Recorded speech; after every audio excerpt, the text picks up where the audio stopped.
میں اپنا تقریر کا ابتدا میں فائنانس منسٹر صاحب اسحاق صاحب کا شکریہ ادا کرنا چاہتا ہوں کہ میرا خیال ایک دو دن پہلے یسٹرڈے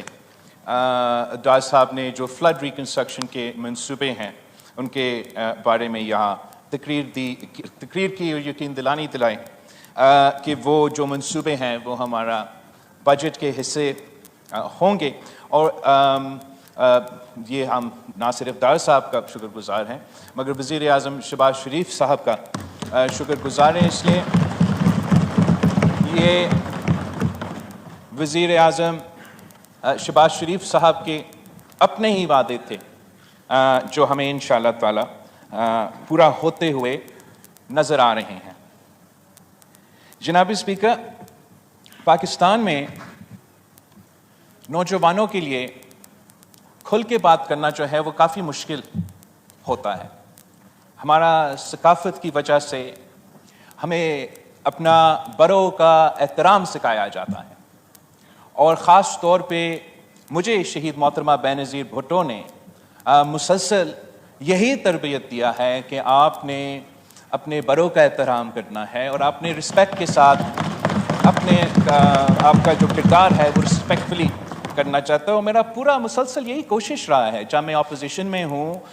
یا حکومت میں. ہمارا سیاست وہ گالم گلوچ والا سیاست نہیں ہے، ہمارا سیاست وہ کردار کشی کروانا سیاست نہیں ہے. Opposition for the opposition sakes کا سیاست نہ کل رہا ہے، نہ آج ہے، اور نہ ہی انشاءاللہ تعالیٰ آگے جا کے ہمارا سیاست ہمیشہ وہ ایک پازیٹیو انداز میں میرا کوشش ہوگا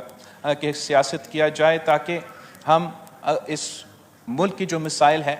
ان کے حل کی طرف بھر سکیں. مگر ان مسائل کا حل نکالنے کے لیے وہ مسائل کا صحیح نشاندہی بھی ضروری ہے، اور صحیح دہی کے لیے جو ہے آپ کو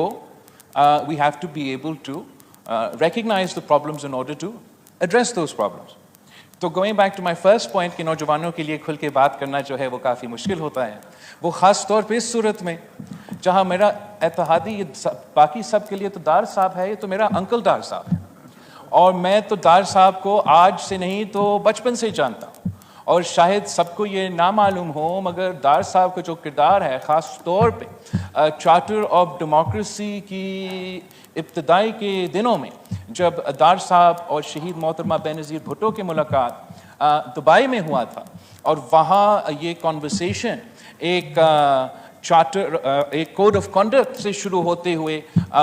مکمل ہوا تھا ان دا 2006 چارٹر آف ڈیموکریسی، جس کی وجہ سے پھر ملک میں پولیٹیکل سٹیبلٹی آئے، اکنامک سٹیبلٹی آئے، ڈار صاحب سے کا بھی دلی بھی احترام ہے اور ہمارا انکل ڈار صاحب ہے.